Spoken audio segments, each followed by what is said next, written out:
وَإِذْ قُلْنَا لِلْمَلَائِكَةِ اسْجُدُوا لِآدَمَ، اور جب ملائکہ کو ہم نے حکم دیا کہ آدم کے سامنے سجدہ کرو، فَسَجَدُوا إِلَّا إِبْلِيسَ، پس سب نے سجدہ کیا سوائے ابلیس کے، کان من الجن ففسق عن امر ربہ، وہ جنات میں سے تھا پس اس نے اپنے رب کے حکم سے عدول کیا، نافرمانی کی۔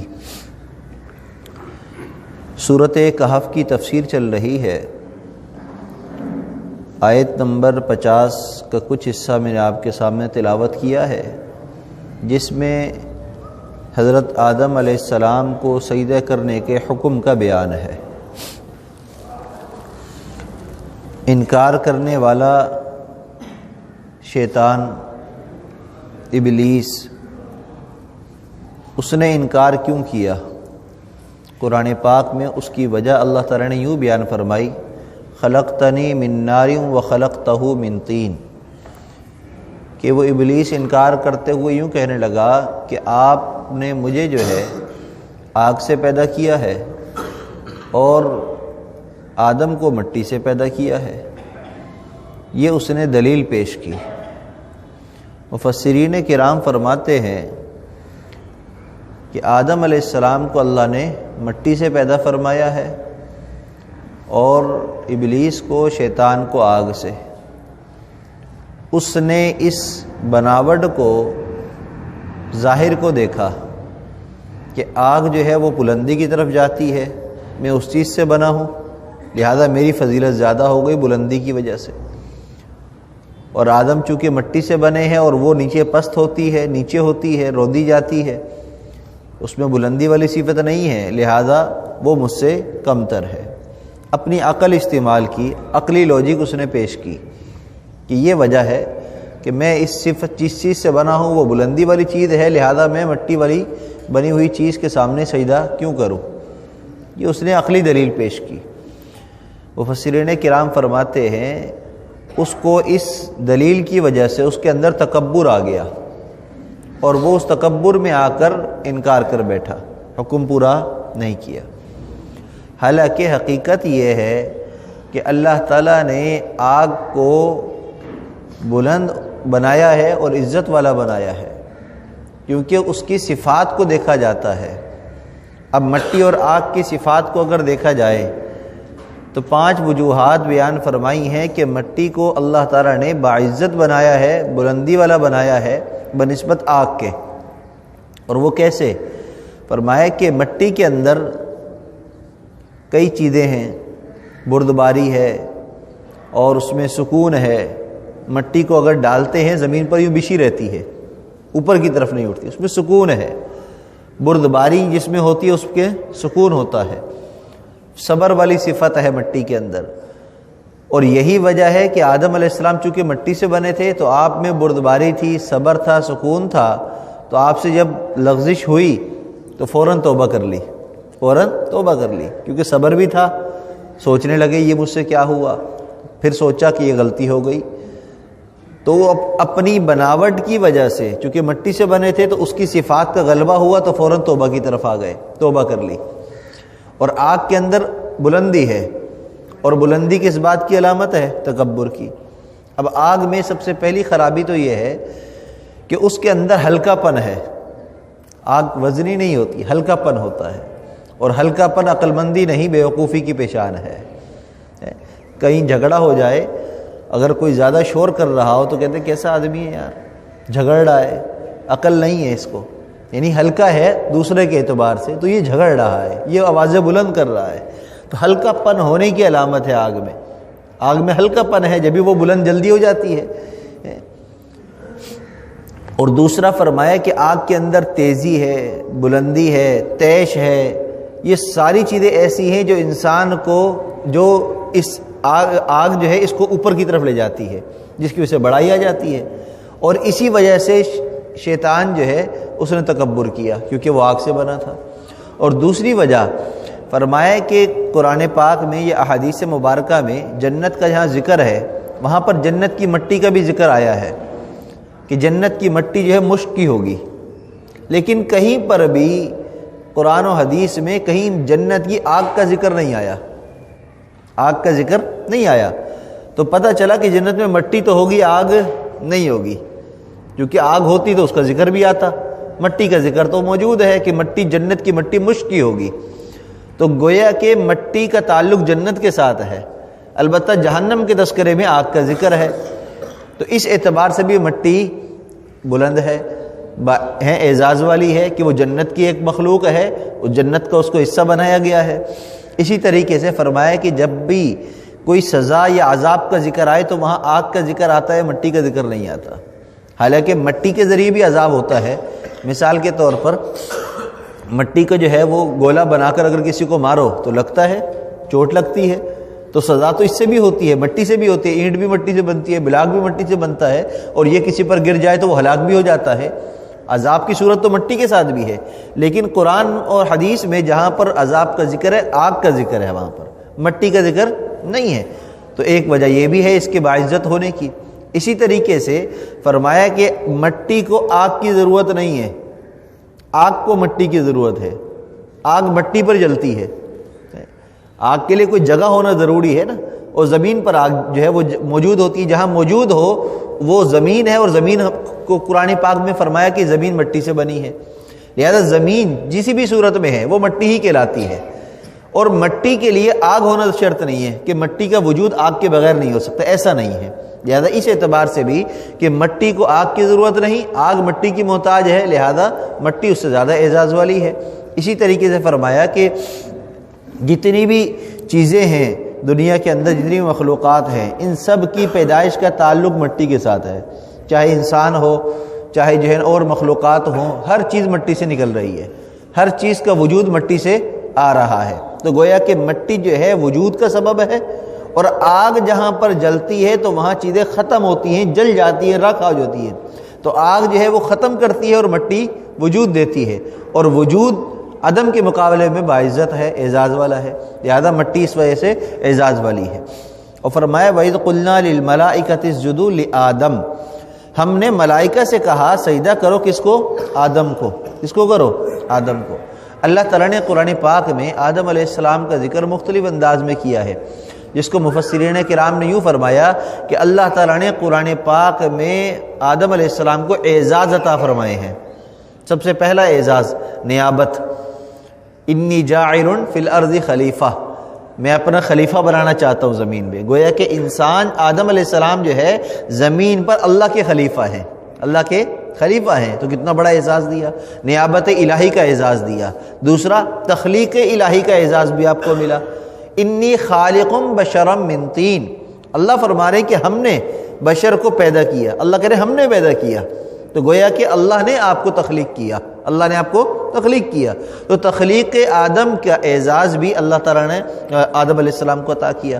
اسی طرح فرمایا کہ تعلیم آدم کا اعزاز بھی اللہ نے آپ کو عطا فرمایا۔ کیسے؟ آپ نے تعلیم دی، وَعَلَّمَ آدَمَ الْأَسْمَاءَ، ہم نے آدم علیہ السلام کو نام سکھائے، اللہ فرما رہے ہم نے سکھائے، تو گویا کہ آپ نے خود تعلیم بھی دی۔ اسی طرح فرمایا امتحان الہی میں کامیابی کا اعزاز بھی سب سے پہلے اللہ تعالیٰ نے آدم علیہ السلام کو عطا فرمایا، اور وہ کیسے؟ اللہ تعالیٰ نے اسماء آپ کو سکھائے، پھر آپ نے اس کا امتحان لیا، فلما انبأہم باسمائہم، جب انہوں نے ان ناموں کی خبر ہمیں دے دی، یعنی امتحان جو ہم نے لیا اس میں کامیاب ہو گئے آدم علیہ السلام، تو سب سے پہلے امتحان میں کامیاب ہونے کا اعزاز بھی اللہ نے آدم علیہ السلام کو عطا فرمایا۔ اسی طرح مسجود الملائکہ بھی اللہ نے آدم کو بنایا، کیا مطلب؟ ملائکہ کو سجدہ کرنے کا حکم دیا، کس کو کیا؟ آدم کو سجدہ کرو۔ تو اللہ کے بعد سب سے پہلے اگر مخلوقات میں کسی چیز کو سجدے کا حکم ملا ہے تو وہ آدم علیہ السلام ہے، آدم علیہ السلام کے بعد ہے باقی مخلوقات کہ جن میں سجدے کا حکم آیا، ورنہ آدم علیہ السلام کو پہلا اعزاز اللہ نے عطا فرمایا۔ اسی طرح فرمایا قرآن پاک میں آدم علیہ السلام کو اللہ نے خطاب بھی فرمایا، قال یا آدم وقلنا یا آدم، قرآن پاک میں بار بار یہ بات فرمائی، اے آدم اے آدم، یعنی خطاب اللہ تعالیٰ ان سے فرما رہے ہیں، اور خطاب کرنے کا پہلا اعزاز اللہ نے آدم علیہ السلام کو عطا فرمایا۔ اسی طریقے سے انتخاب اللہ نے جب پہلا فرمایا تو وہ آدم کا فرمایا، سب سے پہلے آپ ہے نا، ان اللہ اصطفیٰ آدم، ہم نے آدم کو چنا، ہم نے آدم کا انتخاب کیا، ہم نے ان کو منتخب کیا، ہم نے آدم کو جو ہے بنایا، یہ اللہ فرما رہے ہیں۔ اسی طرح فرمایا کہ جنت کے اندر سب سے پہلے رہائش کا اعزاز بھی اللہ نے آدم کو عطا فرمایا ہے۔ جب جو ہے جنت میں آپ کو داخل کیا، سب سے پہلی آدم کو داخل کیا، اب اس کے بعد پھر ان کو وہاں سے یا دنیا میں بھیجا گیا، اب دوبارہ بھی داخل ہوں گے، لیکن فرشتوں سے پہلے اللہ تعالیٰ نے آدم علیہ السلام کو جنت میں داخلے کا اعزاز عطا فرمایا۔ اسی طرح فرمایا کہ اللہ تعالیٰ نے آدم علیہ السلام کی توبہ قبول کرنے میں بھی آپ کو اعزاز عطا فرمایا کہ جب آپ سے جو ہے وہ لغزش ہو گئی تو آپ نے اللہ سے معافی مانگی، ربنا ظلمنا انفسنا وان لم تغفر لنا، اللہ نے ان کی توبہ کو قبول کیسے فرمایا، ثم اجتباہ ربہ فتاب علیہ وہدیٰ، اللہ فرماتے ہیں ہم نے ان کی توبہ کو قبول کر لیا، انہوں نے ہماری طرف رجوع کیا تو ہم نے ان کی توبہ کو قبول کر لیا اور ان کے رجوع کو ہم نے قبول کر لیا۔ اسی طریقے سے ابو البشر کا اعزاز بھی اللہ نے آدم علیہ السلام کو عطا فرمایا، تمام انسانوں کے باپ آپ کو کہا ہے۔ قیامت کے دن بھی نبی کریم صلی اللہ علیہ وسلم حضرت آدم علیہ السلام کو ابو البشر کہہ کر مخاطب کریں گے، اور ابو البشر کا خطاب بھی اللہ نے آپ کو عطا فرمایا۔ تو اللہ تعالیٰ نے آدم علیہ السلام کو بڑے اعزاز عطا فرمائے۔ آدم علیہ السلام کے نام کے اندر جو ہے وہ کیا خاصیت ہے، یہ پچھلے درس میں بیان کی گئی تھی۔ آدم علیہ السلام کی عمر کیا ہوئی ہے، آدم علیہ السلام نے حج کتنے کیے، یہ بھی کتابوں میں تفسیروں کے اندر موجود ہے، کتابوں میں لکھا ہے۔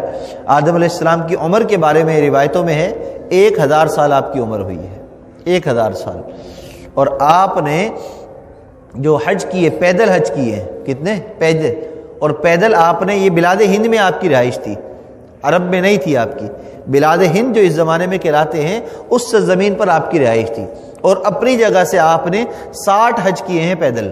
کتنے کیے ہیں؟ 60، کیونکہ کعبۃ اللہ کو فرشتوں نے پہلے بنایا، پھر آدم علیہ السلام نے بھی بنایا، اللہ نے اپنا گھر ان سے بھی بنوایا تھا، تو اس وقت آپ نے جب حج کی اپنی زندگی کے اندر 60 حج اپنے حج کیے اور پیدل کیے حج، اور آپ کی جو ہے وفات مکۃ المکرمہ میں ہوئی، اور آپ کی تدفین جبل ابی قیس کے اندر آپ کی تدفین ہوئی۔ یہ آدم علیہ السلام کی پوری ہسٹری ہے جن کا ذکر یہاں پر اللہ تعالیٰ نے کیا ہے۔ فرمایا فسجدوا الا ابلیس، کہ آدم علیہ السلام کو سجدہ کرنے کا جب ملائکہ کو حکم دیا تو سب کے سب سجدے میں چلے گئے سوائے ابلیس کے، سوائے ابلیس کے، ابلیس نے سجدہ نہیں کیا۔ ایک سجدے کا حکم ملا تھا نا، یہ تو نہیں کہا تھا کہ دن میں ہر وقت سجدہ کرو، یا 5 ٹائم سجدہ کرو، یا 10 ٹائم سجدہ کرو، یہ تو نہیں کہا تھا، صرف کہا تھا ابھی سجدہ کرو، صرف ایک حکم تھا، اور اس نے تکبر کی وجہ سے سجدے کا انکار کر دیا۔ انکار کرنے کا مطلب نافرمانی کی، نہیں کیا تو انکار ہو گیا۔ تو جب اس نے انکار کیا تو اللہ کو یہ بات اس کی پسند نہیں آئی، جس کو کیا عجیب انداز میں جو ہے کسی شاعر نے کہا ہے، تاریخ کی گھڑیوں نے وہ وقت بھی دیکھا ہے، لمحوں نے خطا کی تھی صدیوں نے سزا پائی۔ ایک سجدے کا انکار ایک لمحے میں تھا نا، اور قیامت تک کے لیے سزا اس کو مل رہی ہے، قیامت تک کے لیے اس ایک سجدے کی سزا مل رہی ہے۔ وہ ابلیس تھا، اس کو اللہ نے اعزاز عطا کیا تھا، اس کو عزازیل کہا جاتا تھا، اس کو طاؤس الملائکہ کہا جاتا تھا، فرشتوں کا سردار تھا وہ، لیکن ایک حکم نہ مانا تو اللہ تعالیٰ نے اس کے نام کو ہی تبدیل کر دیا۔ کیا نام پڑ گیا؟ ابلیس۔ یہاں پر کیا کہا ہے؟ فسجدوا الا ابلیس، انکار کرنے کی وجہ سے ابلیس کہا، اس کو یہاں پر طاؤس الملائکہ نہیں کہا، عزازیل نہیں کہا، حالانکہ اس کا نام کیا تھا؟ عزازیل۔ جیسے جبرائیل ہیں، جبرائیل، میکائیل، اسرافیل، تو ابلیس کا جو نام ہے اصل وہ ہے عزازیل، تو عزازیل نہیں کہا، سب سے پہلی اس کو سزا کیا دی؟ نام بدل دیا۔ جیسے ہم کرتے ہیں، کوئی بچہ کلاس میں اگر شرارت کر رہا ہو تو ہم اس کو کوئی اور خطاب کرتے ہیں، استاد جو ہے اس کا اصل نام نہیں پڑھتے، کہتے ہیں شیطان، یا اور کوئی اس کا نام لے کر اس کی شرارت کے مطابق، اس کی حرکت کے مطابق اس کو نام دیتے ہیں۔ اسی طرح یہ اللہ تعالیٰ نے بھی سب سے پہلی سزا جو ابلیس کو دی وہ اس کا نام بدل دیا، کہ عزازیل نام کے بجائے ابلیس کہا، اور پھر قرآن پاک میں اور جگہ پر شیطان کہا، اس کو کیا کہا؟ شیطان۔ یہ اس کا نام نہیں ہے، نام ہے عزازیل۔ تو سزا کے طور پر سب سے پہلی سزا اس کو کیا ملی؟ اس کا نام تبدیل کر دیا، اس کو جو ہے ابلیس اور جو ہے شیطان کے نام سے اللہ نے موسوم کر دیا۔ اب ابلیس کا کیا معنی ہے؟ ابلیس کیوں کہا؟ ابلیس کے نام کی بھی خاصیت ہے، جب بھی کہتے ہیں نا جب بچے کی پیدائش ہو تو اس کا نام اچھا رکھیں، کیونکہ نام کے جو معنی ہوتا ہے اس کا اچھا ہونا بھی ضروری ہے۔ کیونکہ جیسا نام کا معنی ہوگا ویسے ہی اثرات شخصیت پہ پڑ سکتے ہیں۔ اس لیے نبی کریم صلی اللہ علیہ وسلم کی زندگی کے اندر بھی ہم دیکھتے ہیں کہ اگر کوئی شخص ایمان لائے، صحابی بنے، کلمہ پڑھا، اگر ان کے نام کے اندر کوئی خرابی ہوئی یا ان کا نام جو ہے ناپسندیدہ ہوا تو اللہ کے محبوب صلی اللہ علیہ وسلم نے ان کا نام تبدیل فرما دیا۔ حضرت ابوبکر صدیق رضی اللہ تعالیٰ عنہ، یہ ان کا نام نہیں ہے، یہ لقب ہے۔ ابو بکر کیا ہے؟ لقب ہے، آپ کا نام نہیں ہے، نسبت ہے یہ آپ کی۔ نام کیا ہے؟ نام پتہ ہی نہیں ہے، اکثریت ہمارے ہاں نام پتہ نہیں ہے۔ ان کا نام تھا عبداللہ، لیکن عبداللہ ان کا نام جو ہے وہ پیدائشی نہیں ہے، ان کا پیدائشی نام ہے عبد الکعبہ۔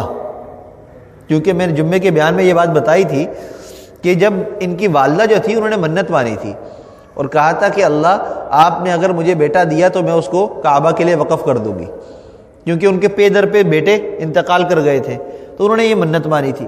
تو جب ان کی پیدائش ہوئی تو ان کا نام رکھا عبد الکعبہ، کعبہ کا بندہ، کیونکہ اس کے لیے وقف کیا تھا۔ اس زمانے میں اس طرح کا نام رکھنے کا رواج تھا، انہوں نے یہی نام رکھا۔ بعد میں یہ نام تبدیل کر دیا کیونکہ اسلام میں یہ نام پسندیدہ نہیں ہے، عبد الکعبہ نام رکھنا جائز نہیں ہے۔ تو نبی کریم صلی اللہ علیہ وسلم نے آپ کا نام رکھا عبداللہ، تو آپ کا نام عبداللہ ہو گیا۔ تو اصل پیدائشی نام عبد الکعبہ ہے، پھر اس کو تبدیل کیا گیا عبداللہ، اور لیکن معروف کیا ہوا؟ ابو بکر، اس لیے کہ آپ کا یہ اعزاز ہے، ابو بکر پہلا، تو آپ پہلے ہیں سب میں، کئی چیزوں میں پہلے کا ہونے کا اعزاز اللہ نے آپ کو عطا کیا ہے۔ تو یہی وجہ ہے کہ علماء کرام فرماتے ہیں کہ اگر کسی کا نام والدین نے کوئی رکھ دیا، اس وقت علم نہیں تھا کہ نام کا معنی کیا ہے، یہ صحیح نہیں تھا، تو بعد میں اس کو تبدیل کر لینا چاہیے، کیونکہ نبی کریم صلی اللہ علیہ وسلم کے عمل سے یہ بات ثابت ہے کہ نام کا معنی اگر صحیح نہ ہو، پسندیدہ نام نہ ہو، تو اس کو تبدیل کرنے میں کوئی حرج کی بات نہیں ہے۔ بہت سارے لوگ کہتے ہیں بھئی پیدائشی نام ہے یہ، اس کو کیسے ہم بدل دیں؟ تو پیدائشی نام بدلنے میں کوئی عیب کی بات نہیں ہے، ہاں شرط یہ ہے کہ اس کے اندر کوئی خرابی آ رہی ہو۔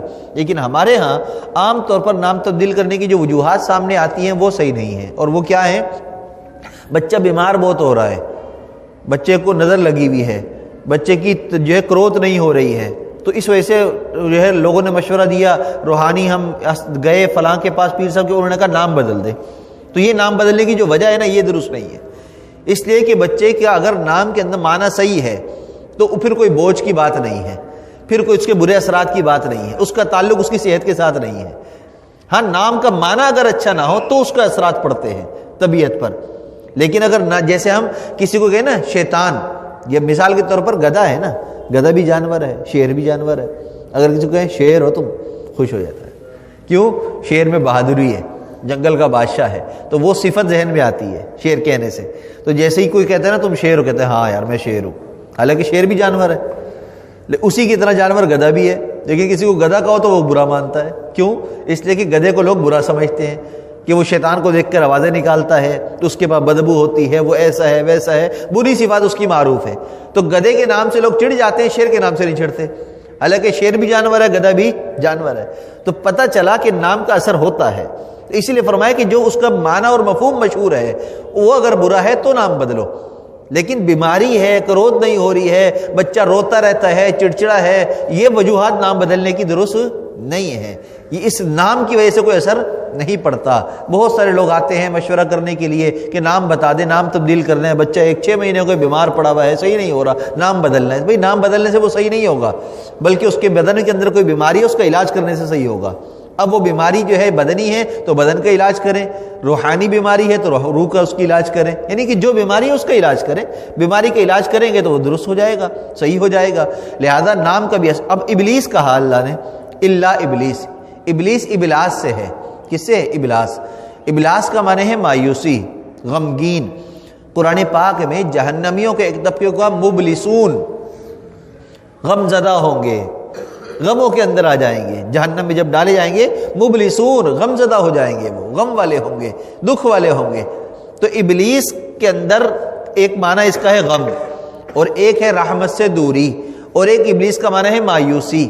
تو گویا کہ اس نے، شیطان نے، عزازیل نے سجدے کا انکار کر کے اللہ کی رحمت سے دور ہو گیا، غمگین ہو گیا، تو اللہ نے اسی کے مطابق اس کو نام دے دیا ابلیس۔ کیا کہا؟ ابلیس۔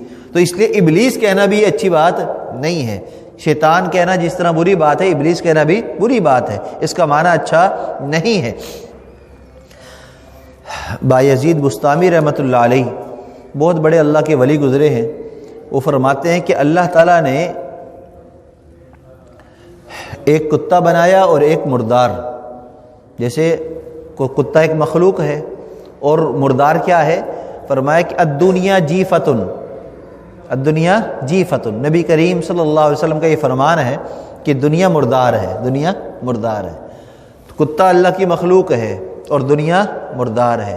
بایزید بستامی رحمۃ اللہ علیہ فرماتے ہیں اللہ تعالیٰ نے ایک کتا بنایا ہے اور ایک مردار دنیا بنائی ہے، جو اس مردار کے پیچھے جائے گا اللہ اپنے کتے کو اس پر مسلط کر دیں گے، شیطان کو۔ لہذا جو بھی مال کے پیچھے بھاگتا ہے، دنیا کے عہدوں کے پیچھے بھاگتا ہے، دنیا کے پیچھے بھاگتا ہے، تو شیطان اس پر حاوی ہو جاتا ہے اور پھر وہ شیطانیت کرتا ہے، مال کی وجہ سے شیطانیت کرتا ہے، مرتبے کی وجہ سے شیطانیت کرتا ہے، اچھے کام کم کرتا ہے۔ اچھا بھلا بندہ بھی سمجھدار ہوتا ہے، لیکن جیسے ہی سیٹ ملتی ہے، جیسے ہی کوئی بڑے مرتبے پر آتا ہے تو وہاں پر پھر آرڈر پاس کرتا ہے اور ایسے کرتا ہے جس کے اندر فرعونیت ہوتی ہے۔ کتنے ایسے لوگوں کو دیکھا، ویسے سلام دعا اچھی ہے لیکن جب کوئی اچھی نوکری لگ جاتی ہے، آفس میں ملنے جاؤ تو صحیح منہ بات نہیں کر رہے ہوتے۔ وجہ کیا ہے؟ وہ سیٹ کا اثر ہے۔ ہاں، غریب ہوتے ہیں، سب سے ملنے جل رہے ہوتے ہیں، مال آ جاتا ہے تو پھر ملنا پسند نہیں کرتے، پھر ایوائڈ کر رہے ہوتے ہیں۔ کہیں جو ہے کہیں شادی میں، کہیں بیاہ میں، کہیں سامنا ہو جائے تو ایسا محسوس کریں گے جسے پہچانتے ہی نہیں ہیں، حالانکہ ہمارے محلے میں رہ کر گئے ہوتے ہیں، لیکن اب چونکہ غریب ہو گئے، ڈی ایچ اے شفٹ ہو گئے، بحریہ ٹاؤن شفٹ ہو گئے، اچھے بستی کے اندر اچھے علاقے میں چلے گئے تو اب دوسروں کو کمتر سمجھ رہے ہیں۔ تو بایزید بستامی رحمۃ اللہ علیہ فرماتے ہیں کہ جو بندہ بھی اس مردار کے پیچھے لگے گا، دنیا کے پیچھے لگ جائے گا اللہ کو چھوڑ کر، تو اللہ تعالیٰ اپنے کتے کو اس پر مسلط کر دیں گے، اور یہی ہوتا ہے۔ لہذا اس مردار سے جو انسان اپنے آپ کو بچائے گا، ہاں مردار دنیا ہے، اس دنیا کو اتنا حاصل کریں جتنی ہمیں ضرورت ہے، اور اللہ اس کے اندر برکت دے دیں تو ہم اس کو اللہ کے راستے میں خرچ کرتے رہیں، مال کا حق ادا کرتے رہیں، تو انشاءاللہ ہم اس سے بچے رہیں گے۔ جتنا بوجھ مال کا دنیا کا کم ہوگا اتنا ہمارے لیے آسانی ہوگی۔ آخری بات، ایک گاؤں کے اندر ایک نائی تھا، نائی۔ اب اس نائی کا اپنا گھر نہیں تھا، بس ایک درخت کے نیچے اس نے کرسی لگائی ہوئی تھی، ایک شیشہ رکھا ہوا تھا، بال کاٹتا تھا لوگوں کے، گاؤں والوں کے، گھر نہیں تھا۔ ایک چادر اور ایک تکیہ اس کی ملکیت تھی۔ شام ہو جاتی، اپنی دکان بند کرتا، کرسی پر کپڑا ڈال دیتا، اور جو وہاں گاؤں کا جو اسکول تھا اس کی آگے فرش بنا ہوا تھا تھڑا، وہاں سو جاتا تکیہ رکھ کر، چادر بچھا کر۔ روزانہ تو اس کا یہی معمول تھا۔ اب لوگ چونکہ غریب تھا نا، گاؤں والے بھی اتنا اس کو گھاس نہیں ڈالتے تھے، غریب ہونے کی وجہ سے، کھانا اس نے دے دیا، اس نے دے دیا، زیادہ کوئی پوچھتا نہیں تھا۔ ایک دن صبح اس کی آنکھ کھلی تو کیا دیکھتا ہے کہ گاؤں میں سیلاب آیا ہوا ہے، گاؤں میں سیلاب۔ جب اس نے دیکھا پانی ہے، وہ تھڑے پر تھا، پانی اس تک آیا ہوا تھا، وہاں سے اٹھا، وہ اپنی چادر تکیہ اٹھایا، اوپر ٹنکی پہ جا کر بیٹھ گیا، اسکول کی جو ٹنکی تھی اس پر چڑھ گیا، وہاں چادر بچھائی اور تکیہ رکھ کر ٹیک لگا کر بیٹھا ہوا ہے، اور جو ہے نظارے کر رہا ہے۔ کیا کر رہا ہے؟ نظارے کر رہا ہے وہاں پر۔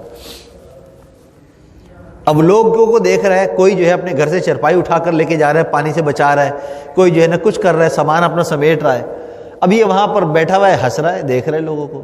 ایک بندہ گزرتے ہوئے کہنے لگا کہ گاؤں میں سیلاب آیا ہوا ہے، لوگ اپنے سامان بچا رہے ہیں، سمیٹ رہے ہیں، اور تو یہاں مزے لے رہا ہے۔ کہنے لگا آج ہی تو غربت کی چست مزہ آیا ہے، آج ہی تو غربت کا مزہ آیا ہے کہ آج میں غریب ہوں نا، آج مزہ آیا ہے، سیلاب آیا تو مجھے کچھ سمیٹنا نہیں پڑا، تم دنیا جمع کرتے رہے، آج تمہیں سمیٹنا پڑ رہا ہے، اور میں غریب ہوں اس لیے آج مجھے غربت کا مزہ آیا ہے۔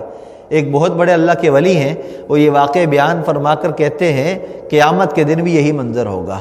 ہاں، جس کے پاس گاڑی ہے، بنگلہ ہے، مال ہے، اکاؤنٹ ہے، گھر ہے، دکانیں ہیں، وہ حساب کتاب کی لائن میں لگا ہوگا، پسینے سے شرابور ہوگا، اور اس کو خطرہ ہوگا کہ میرا نام اعمال کھلے گا تو مجھے ایک ایک روپے کا حساب دینا ہے، حلال طریقے سے کمایا تھا، حلال یا حرام طریقے سے، جائز طریقے سے خرچ کیا یا ناجائز طریقے سے، اپنوں کا کھایا، پراؤں کا کھایا، ناحق کسی کا مال غصب کیا تھا یا اپنا حصہ لیا تھا، سارے سوالات ہوں گے۔